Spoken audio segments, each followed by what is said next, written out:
Olá, bem-vindo a mais um vídeo. Cara, tá difícil, cara. Acabei de gravar um vídeo de 12 minutos e ele foi perdido. Não sei porquê, eu não consegui enviar pro YouTube. Mas tá difícil. Ontem eu gravei um vídeo também. Tá difícil gravar vídeo aqui pra mim, mas vamos lá. O estudo diacrônico das línguas. Rapaz, tive uma conversa com o Santana e sempre quando eu converso com ele, ele sempre tem uma explicação muito boa pra me dar. Sempre, né? E aí ele falou assim: você já fez o estudo diacrônico das línguas? Eu falei: mano, o que é estudo diacrônico de uma língua? Dia através de, crônico tempo, um estudo através do tempo, então é um período do tempo. Ele falou exatamente isso. E nessa conversa que eu tive com ele, cara, me abriu a mente, me facilitou muita coisa. Por exemplo, ele me explicou por que a palavra bará ela tem vários significados, mas ela tem o significado de criar em Gênesis, e ela tem aplicado em outros contextos, ela vai ter o sentido de cortar, de engordar.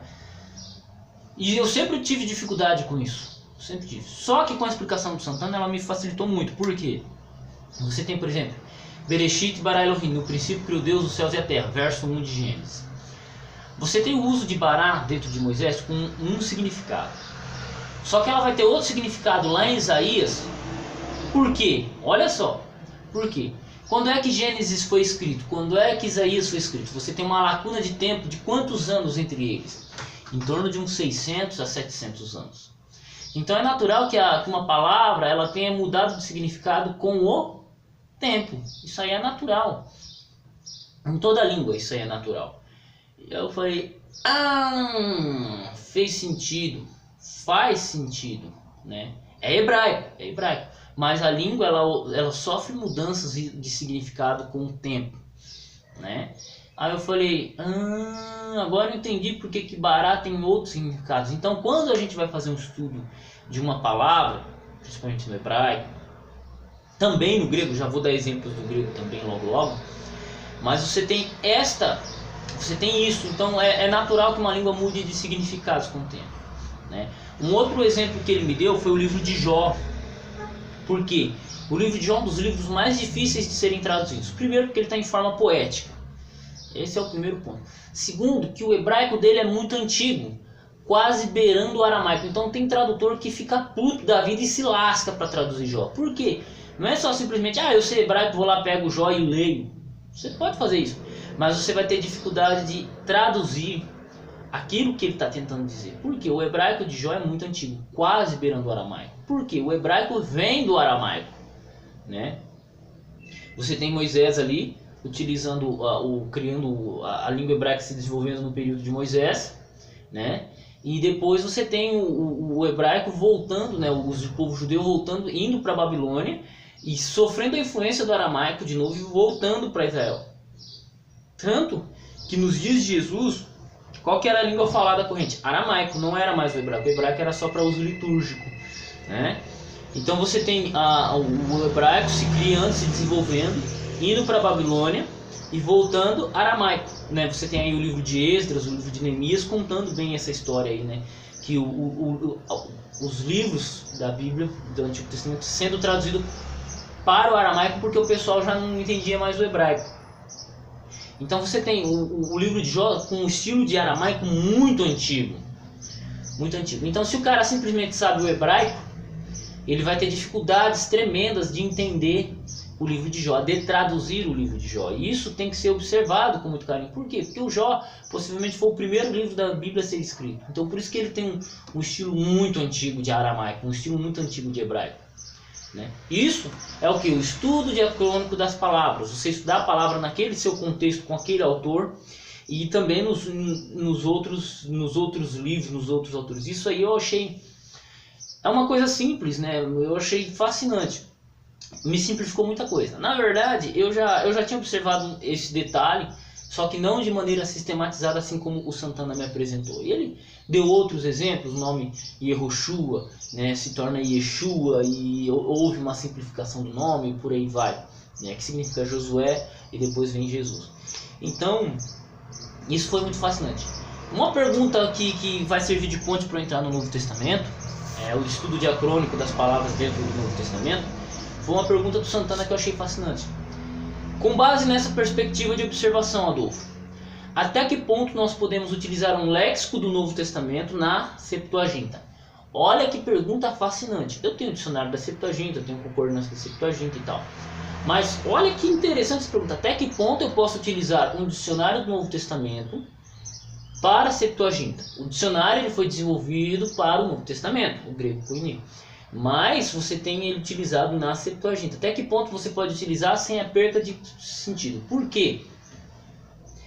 Tendo como base toda essa explicação que eu dei, imagine o seguinte: a Septuaginta ela foi escrita, de acordo com os relatos mais antigos, 300 anos antes de Cristo, os 5 primeiros livros.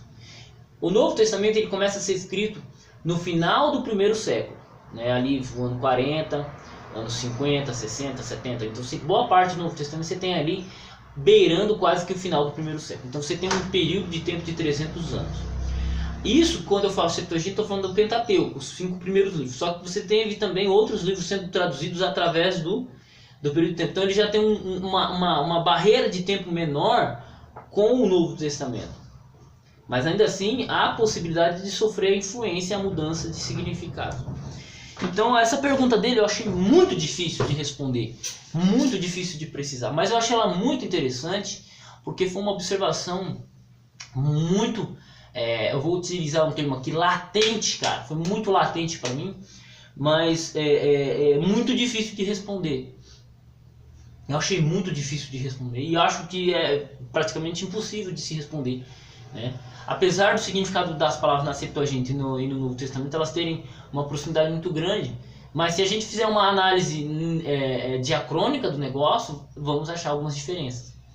Uma palavra que eu achei um diacronismo muito interessante, mas não na Septuaginta e no Novo Testamento, mas sim no grego clássico, é uma palavra que é utilizada em Mateus 25:46, a palavra colasses, castigo eterno.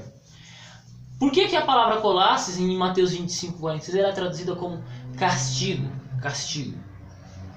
É interessante observar que a palavra colasses no grego clássico, que data do ano 1000 ao ano 350 a.C., a palavra colasses ela vai ter o significado de decepar, cortar uma árvore. Esse é o significado básico de colasses no grego clássico. Mas na Septuaginta, que já é grego koiné, 330 a.C. até 330 d.C., na Septuaginta e no Novo Testamento, a palavra colasses ela vai ter o significado de castigar. É uma mudança de significado que a palavra tem com relação ao grego clássico e ao grego koiné. Esse é um exemplo bem simples. Você tem essa diferença. Um outro exemplo que eu gostaria de enfatizar é a palavra cloros. Cloros é uma palavra que aparece em Apocalipse 6, verso 8. Ela é traduzida como cavalo amarelo, né? Hipocloros, cavalo amarelo. Só que eu quero que você observe o seguinte: a palavra cloros ela aparece 4 vezes no Novo Testamento. 3 delas ela é traduzida como verde. E apenas em Apocalipse 6, 8, na Almeida Corrigida Fiel, na Almeida Atualizada, ela é traduzida como amarelo. E eu vou explicar por quê. Nos outros 3 versos em que aparece a palavra cloros, traduzida como verde, ela está relacionada com árvores, relva ou floresta, alguma coisa assim. Então ela tem que ser traduzida como verde.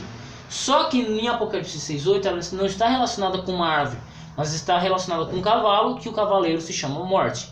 Então ela está relacionada com a morte. E como a palavra cloros ela tem algum significado, então logo o contexto dos outros 3 contextos fazem com que a palavra cloros não seja traduzida como verde. Ela pode ser traduzida como verde ali sem problema, mas ela é traduzida como amarelo, que é a cor da morte, né? Ou descolorado, que é a cor que fica um cadáver. Então o contexto de cloros em Apocalipse 6:8 é um pouco diferente do contexto de cloros nos outros 3 versos, né? Então veja que às vezes a gente só estudar o grego ou só estudar o hebraico fica difícil, né? Você tem que analisar dentro do autor, dentro do contexto em que a palavra foi inserida, né? Saber o grego é importante, isso aí é fascinante, mas o hebraico também. Mas às vezes a gente tem que fazer uma análise um pouco mais abrangente, né? Um pouco mais abrangente. Você tem que fazer essa análise um pouco mais abrangente e aberta. Você tem todo um desenvolvimento da língua. todo um desenvolvimento da língua, todo um uso conceitual daquela palavra. Mateus escreveu diferente de Lucas, Lucas escreveu diferente de João, João escreveu diferente de Paulo, Paulo escreveu diferente de Pedro. Você tem que analisar esses contextos, né? essas análises, né? Por quê? Porque toda língua ela tem um desenvolvimento diacrônico, cada pessoa ela tem o seu método, sua maneira peculiar de expressar-se, né? E também existe toda uma questão conceitual, contextual, né? Espero que esse vídeo tenha ficado claro. Santana, muito obrigado pelas explicações que você me deu no tocante ao estudo diacrônico de uma língua. Quero até enfatizar, por exemplo, o português. Houve um período da nossa língua em que farmácia se escrevia com PH, Moisés se escrevia com Y, a palavra sinais tinha um G no meio, era signais.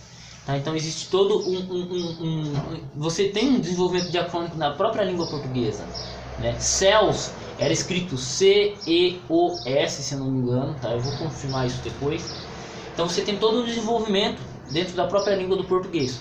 Isso ocorreu com o grego clássico, grego koiné, grego moderno, grego atual.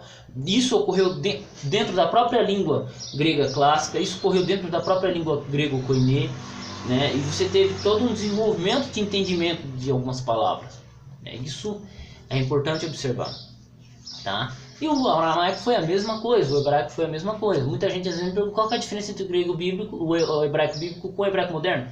Existem algumas diferenças. Eu não sou especialista na língua, mas pelo que eu tenho conversado com pessoas que manjam de hebraico, existe uma diferença, uma criação de palavras, inclusão, a questão de tempo e por aí vai.